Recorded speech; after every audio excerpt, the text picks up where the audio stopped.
So I'm gonna level with you. My life has been absolutely consumed by Dropout content recently. I found Dropout pretty much like everybody else in the world through TikTok and YouTube Shorts with Game Changer. If I wanted to write a simple email on this keyboard, something that said, "Hi, did you get the memo? Reka," what would that look like?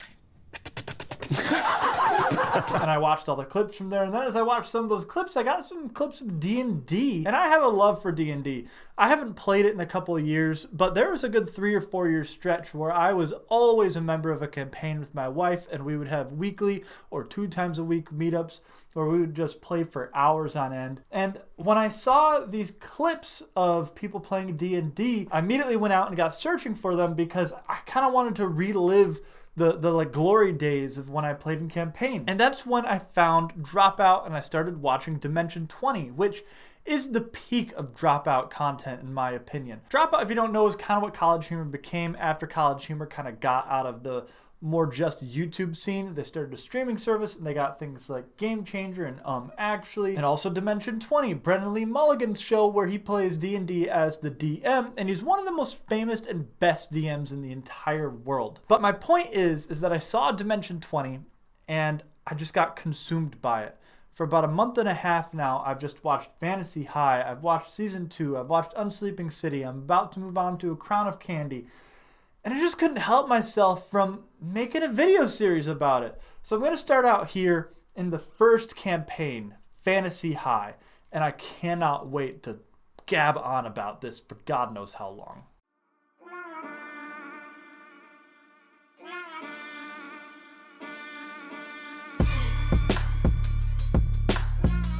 So Dimension 20, like I said, is the show on Dropout with the DM Brennan Lee Mulligan, who's quickly become, and I'm not using hyperbole here, one of my all-time favorite people ever. You are a sick son of a bitch. Gonna kill that dog. Oh my God, you're a sick son of a bitch. He's the bad guy. You. All the bad guys. He's an absolute blast. He's hilarious. But on top of that, he's just a fucking phenomenal DM.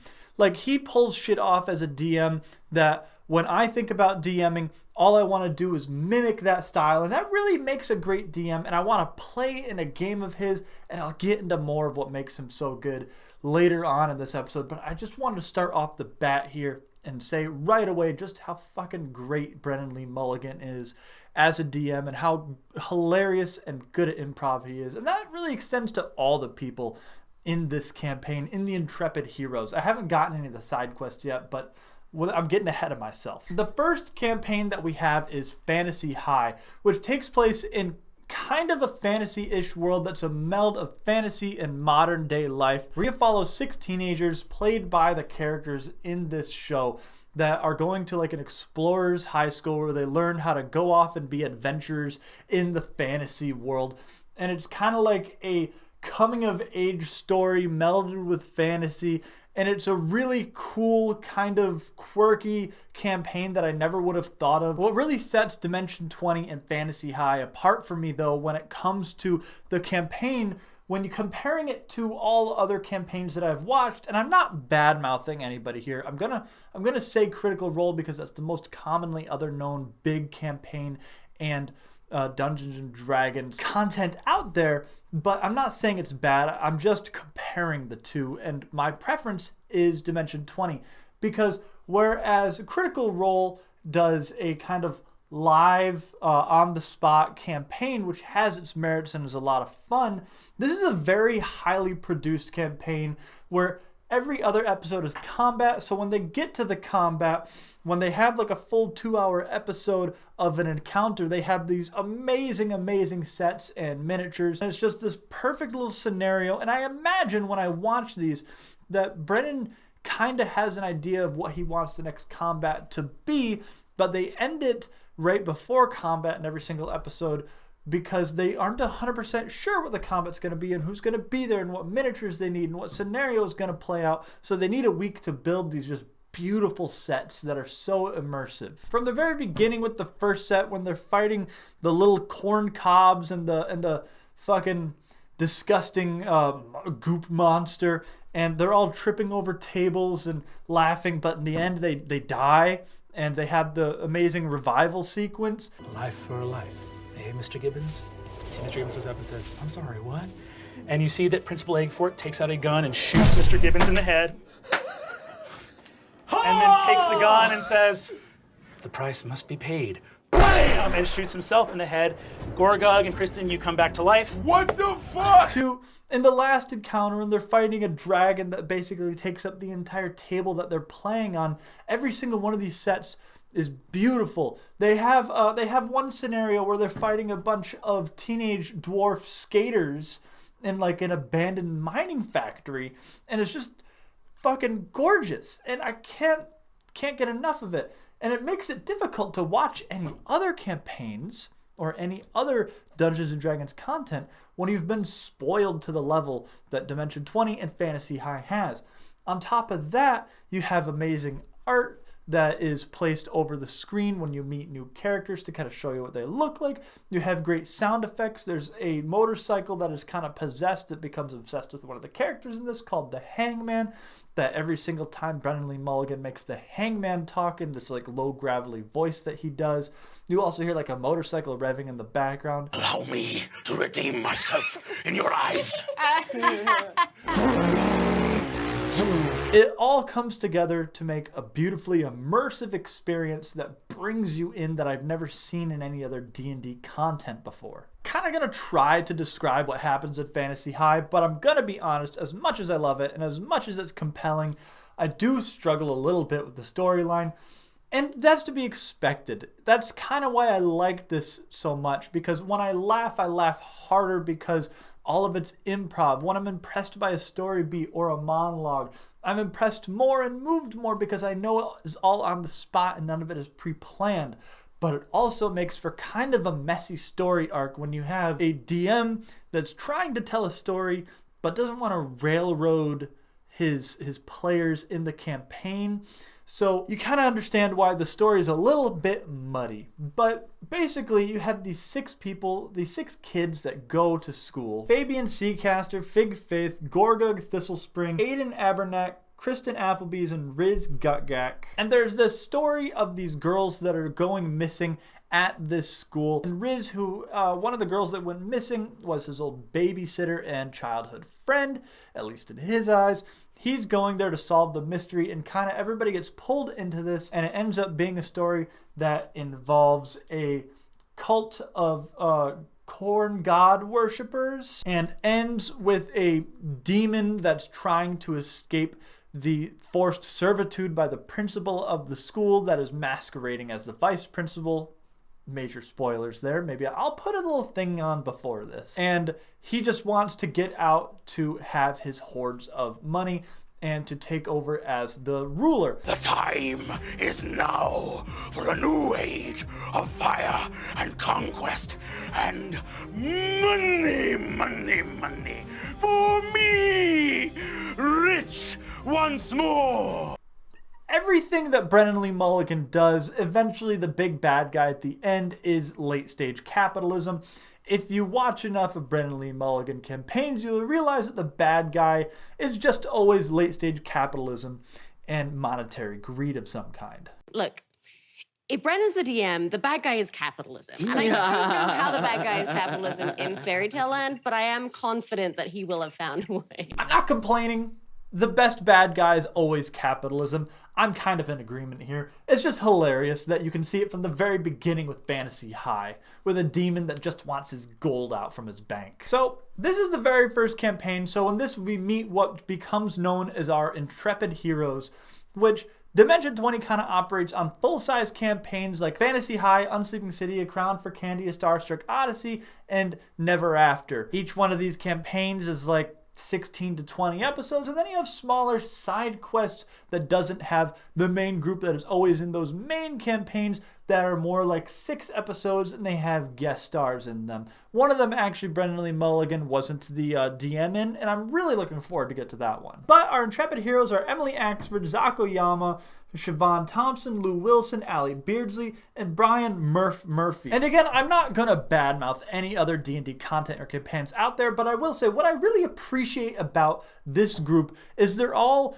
comedians. They all have a improv background. They're all incredibly close friends. They've been working together for over a decade. So not only do they have amazing chemistry, but they're so good in the setting where they just have to yes and each other all the time. Pull up my crystal. Let him use your computer. No, nobody just gets to use my computer because There's a bunch of porn on there. No, there's not a bunch of porn on there. There's not a bunch of porn on there. You have to Nobody look at goes your into my porn. computer. You're right. So much All right. porn. I searched Yo porn ho ho! on it. Accessing pornography. Stop! You're gonna stop! Stop! Pause! Pause! Everyone, look away! That's what it is. Do not! Ooh, shivery Pause! Dude, I'm not Shut into the this. lights. Stop! This is my father's stuff.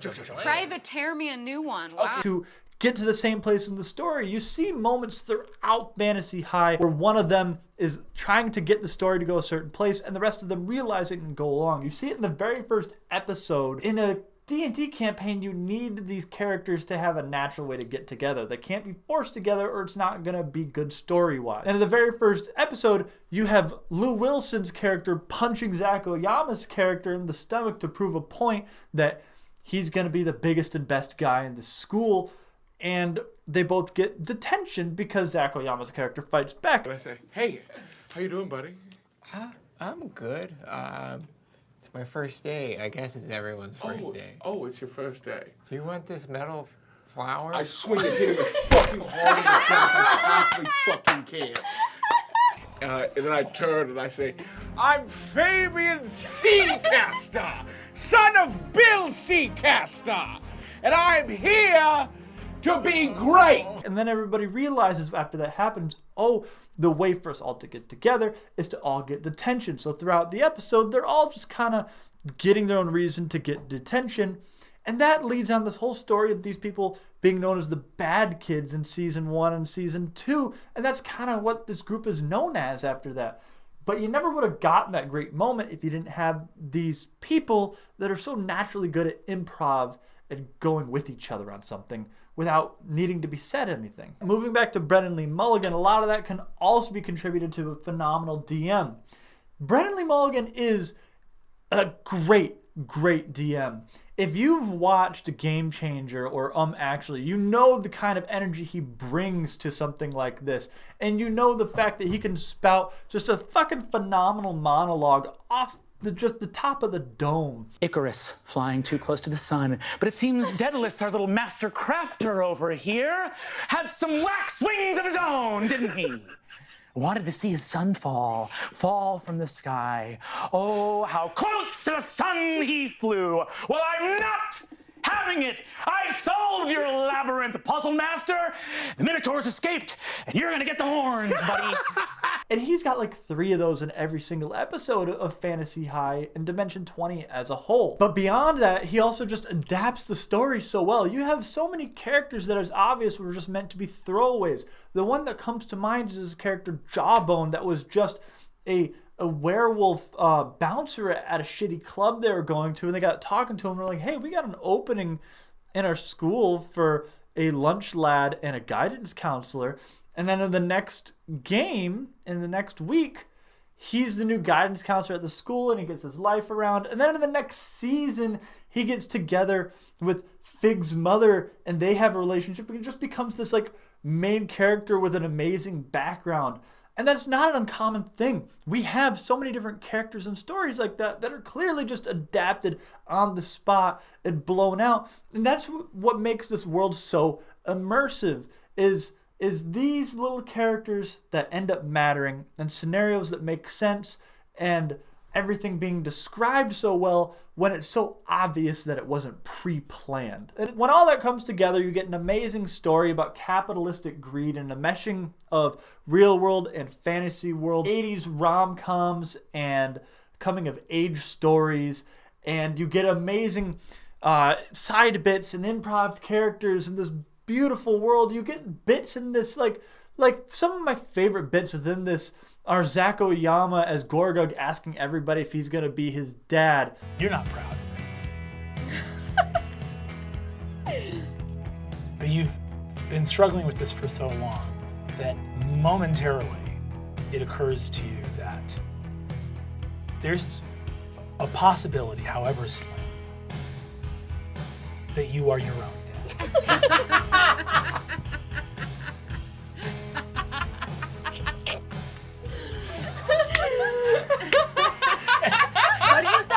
Am I my own dad? You get Fig Faith's two dads, where she constantly having father problems. She hates her like what she thought was her biological dad, but isn't. Galir, who is just this very, very sad, depressing disappointment of a man, but in a very hilarious way. And also her real dad, Gorthalax, the Insatiable, a literal demon that becomes one of the best characters in this, and an amazing role model, right alongside Jawbone, the ex-drug dealer turned guidance counselor. 3 father figures in her life, and everybody else in this has immense father problems. That's like uniting around everybody, so they all kind of decided, oh, we all have daddy issues. And then you have the halflings in this that are ride or die, down with the 5-0, fuck the pigs, let's make some fucking bacon kind of halflings. I don't know what you kids are up to, but I do know one thing. Laws are threats made by the dominant socioeconomic ethnic group in a given nation. It's just a promise of violence that's enacted, and police are basically an occupying army. You know what I mean? You guys want to make some bacon? And they're sick as fuck, and every time they show up, it just reminds me of what makes Brennan Lee Mulligan so funny within this story, and why I'm so captured by Fantasy High in Dimension 20 as, let's be fucking honest, an amazing TV show. And then at the end of this season, you get an amazing wrap-up with the final episode. Everybody has to make a choice between saving their family or not trying to save their family, and they have to roll dice to see how bad something happens. And for the most part, everything turns out okay, except Fabian Lou loses his dad, and it's a very touching moment. And honestly, in this episode, I was almost brought to tears by Dungeons and Dragons, because everything was so fucking edge of my seat compelling, and it always is in this show. I'm always on the edge of my seat, and I'm just the laughter is kind of like this relief from being on the edge of my seat so much and compelled by the story. But I was almost brought to tears when Fabian's dad, Bill Seacaster, his papa, died by his own doing. It was all wrapped up very, very nicely. All the loose ends were tied up. And then when season 2 came along, I was really excited to find out that there was a season 2. And I'm slowly working my way through it. But unfortunately, at least in my opinion, season 2 was completely done as a live stream. So it's not as buttoned up enough. There's not the same amount of effects. There's no art overlays. There's no miniatures, unfortunately, which is some of the best parts of Fantasy High in Dimension 20 as a whole. And on top of that, it's 55 fucking hours of content. And I'm listening to it just in purely audio form at work. And I already listened to a shit ton of podcasts. So I'll get through it eventually. But I've also just moved on to Unsleeping City, which is already phenomenal. That'll be the next thing I talk about. I love this. I'm so happy I found it. This isn't an ad, but Dropout's only $5 a month. And it's insanely worth it. I've barely consumed anything other than Dropout content in Dimension 20 in the past month and a half, since I've been fucking obsessed with this show. So I highly recommend you check it out. And if you like this video, I'm going to be making one of these videos for every single campaign. I don't know, I put out a video every 2 weeks. So basically for the next year and a half probably. So thank you for watching. If you like this, make sure to like, comment, subscribe. There's plenty more of this to come. And thank you for watching.